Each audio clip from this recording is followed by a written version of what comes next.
दोस्तों, आखिरकार कई दिनों के विरोध के बावजूद आज वह संशोधन बिल लोकसभा में पेश किया गया और इस दौरान केंद्रीय मंत्री किरण रिजिजू जी बोले कि अगर यह संशोधन नहीं लाते तो जल्द ही संसद भवन भी वक्फ बोर्ड की संपत्ति हो जाती है। यह संशोधन बिल पेश करने के बाद मुस्लिम पर्सनल लॉ बोर्ड ने ऐलान किया है कि जिस देश भर में इसका विरोध करेंगे, तो वहीं अखिलेश यादव बोले कि वक्फ संशोधन बिल सरकार की नाकामियों पर पर्दा है।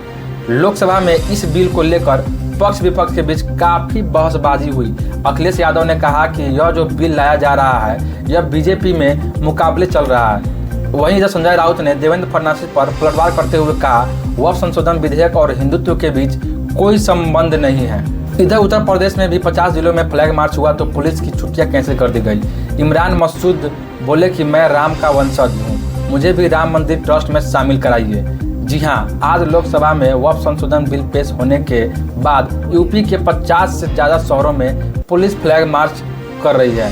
कानपुर, लखनऊ, प्रयागराज, संभल में भी प्रशासन अलर्ट मोड पर है, क्योंकि वक्फ बिल का विरोध देश भर में कई राज्यों में देखने को मिल रहा है। इधर मध्य प्रदेश के भोपाल में भी देखिए वक्फ संशोधन विधेयक के समर्थन में लोगों ने आतिशबाजी की। मुस्लिम महिलाओं ने थैंक यू मोदी जी और सपोर्ट मोदी जी भी लिखी।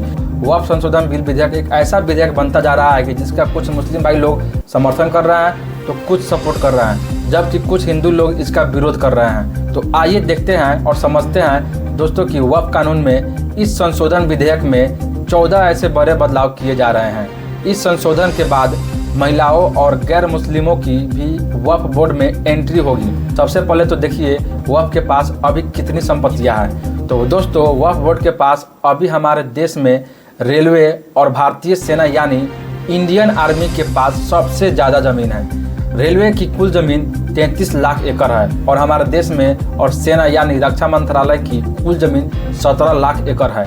उसके बाद तीसरे नंबर पे जमींदारों में किसी की गिनती आती है तो वो है वक्फ बोर्ड। मुस्लिमों का जिसके पास कुल ज़मीन 95 लाख एकड़ लगभग है। और आए दिन आपको पता होगा वक्फ बोर्ड पर इस तरह के आरोप लगते रहते हैं कि वक्फ बोर्ड हर किसी संपत्ति को अपनी संपत्ति बताकर उस पर अधिकार जताता है। यह एक मुख्य वजह है कि वक्फ एक कानून में संशोधन किया जा रहा है। वक्फ बोर्ड के पास कुल और दूसरी संपत्ति कितनी है? अचल संपत्तियों की संख्या 8.5 लाख से भी ज़्यादा है।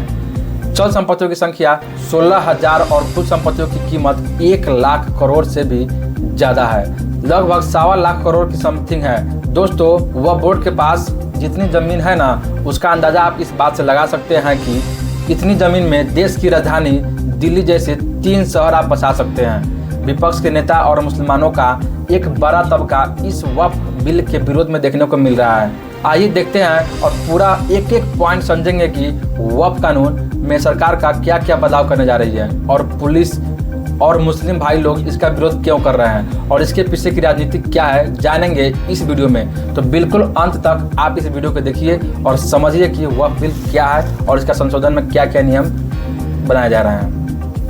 आपको पता होगा कि पिछले साल 8 अगस्त को सबसे पहले इस बिल को लोकसभा में पेश किया गया। तब भी देश भर में इसके खिलाफ प्रदर्शन करते हुए फिर भी इसके बाद इस ड्राफ्ट को बिल को संसद की जेपीसी यानी ज्वाइंट पार्लियामेंट कमेटी को भेज दिया गया और इस साल 27 जनवरी 2025 को जेपीसी ने भी इस बिल के ड्राफ्ट को मंजूरी देकर जेपीसी में शामिल एनडीए सांसदों के सुझाव हुए 14 संशोधनों को स्वीकार भी कर लिया, ताकि इसमें विपक्ष सांसदों के संशोधन को खारिज कर दिया गया। उसके बाद 13 फरवरी 2025 को जेपीसी की रिपोर्ट संसद में पेश की गई और 19 फरवरी 2025 को कैबिनेट बैठक में इस बिल को मंजूरी मिल गई। वक्फ आखिर होता क्या है? तो दोस्तों, वक्फ शब्द अरबी भाषा के वक्फा शब्द से बना है, जिसका मतलब होता है ठहराव, रोकना या निषिद्ध करना।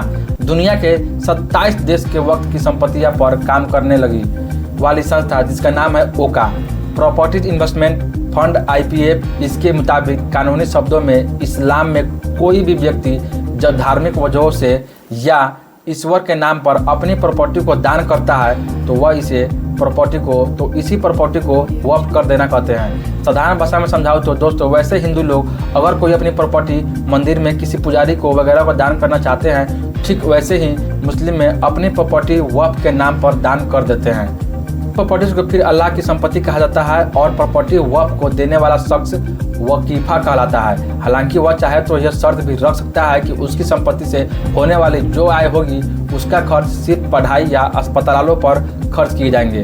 उनकी कम्युनिटी के समाज के गरीब लोगों के लिए भी हालांकि इन संपत्तियों को बेचा नहीं जा सकता है और धर्म के अलावा किसी और मकसद के लिए इनका इस्तेमाल नहीं किया जा सकता है। यहाँ तक कि आप समझ गए होंगे कि वह संपत्तियाँ होती क्या हैं। अब समझिए वक्फ की संपत्तियों का कामकाज कैसे चलता है और किस कानून के अंतर्गत इसका मैनेजमेंट रहता है। तो जब हमारा देश आज़ाद हुआ था तो दोस्तों तब आज़ादी के बाद 1954 में वक्फ एक्ट लाया गया और 1995 में कुछ संशोधनों के साथ नया वक्फ एक्ट बना। हालांकि 2013 में भी इससे कई बड़े बदलाव हुए। इन बदलावों के तहत वक्फ बोर्ड ने नाम का एक ट्रस्ट बनाया और इसी के साथ इस्लाम से जुड़ी सभी धार्मिक संपत्तियों भी वक्फ बोर्ड के हिस्से में आई।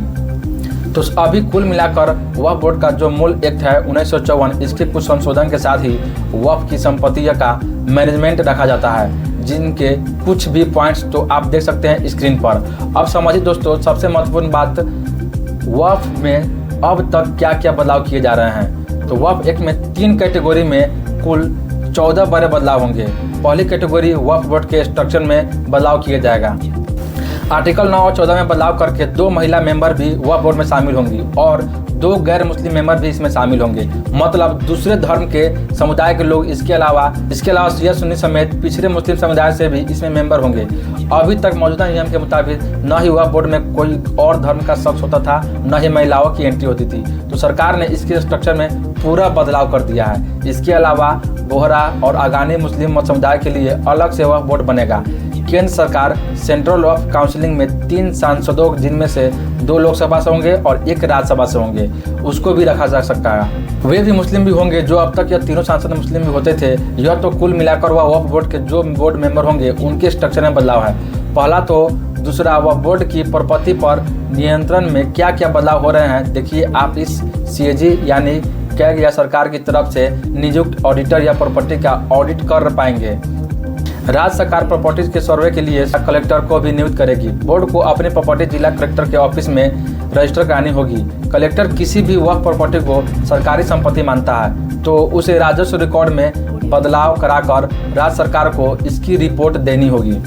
जब तक कलेक्टर किसी विवादित प्रॉपर्टी पर रिपोर्ट नहीं देते उसे वह प्रॉपर्टी नहीं माना जाएगा। यानी सरकार के फैसला न लेने तक प्रॉपर्टी को वह वक्फ बोर्ड को कंट्रोल नहीं कर सकेगा और बिना कागजात के कोई भी संपत्ति नहीं मानी जाएगी। मसलन मस्जिदों वक्फनामे के बिना भी वक्फ संपत्ति होती थी, लेकिन अब ऐसा नहीं होगा। अभी मैं आपको बताऊंगा दोस्तों कि वक्फ बोर्ड में कुछ ऐसे प्रावधान भी थे जिनसे हर कोई प्रॉपर्टी पर वक्फ अपना अधिकार बता सकता था, तो उन्हीं को सरकार मूल रूप से हटा रही है। अच्छा, तीसरी कैटेगरी के बदलाव समझिए। पहले आप वक्फ की विवादित प्रॉपर्टी का निपटारा अब कैसे होगा तो धारा 40 को खत्म किया जाएगा। यही मेन वो धारा भी है दोस्तों जो इसके तहत वक्फ को किसी भी संपत्ति को अपनी संपत्ति घोषित करने का अधिकार था। देश में कोई भी प्रॉपर्टी क्यों ना हो, धारा 40 के तहत वक्फ उसे अपनी बता सकता था। तो इसी धारा को पहले तो खत्म किया जाएगा। दूसरा, वक्फ ट्रिब्यूनल को जो भी फैसला होगा उसको कोर्ट में चुनौती दी जा सकेगी। अभी तक मौजूदा नियम के मुताबिक वक्फ ट्रिब्यूनल के फैसलों को सिविल राजस्व व दूसरी अदालतों में चुनौती भी नहीं दिया जा सकता था। तो फिर हमारे देश का लॉ एंड ऑर्डर, हमारे देश का कॉन्स्टिट्यूशन संविधान कहा गया। समझ रहे हैं तो तीसरा नए कानून के बनने से पहले या बाद में किसी सरकारी संपत्ति को वक्फ की प्रॉपर्टी घोषित किया गया था। अब वह वक्फ पर प्रॉपर्टी भी नहीं होगी। गलत तरीके से अगर कोई प्रॉपर्टी वक्फ में गई हुई है तो उसको भी वापस रिमूव किया जाएगा। यह 3 ऐसे मुख्य बदलाव हैं जिनकी वजह से वक्फ संशोधन बिल का इतना विरोध हो रहा है।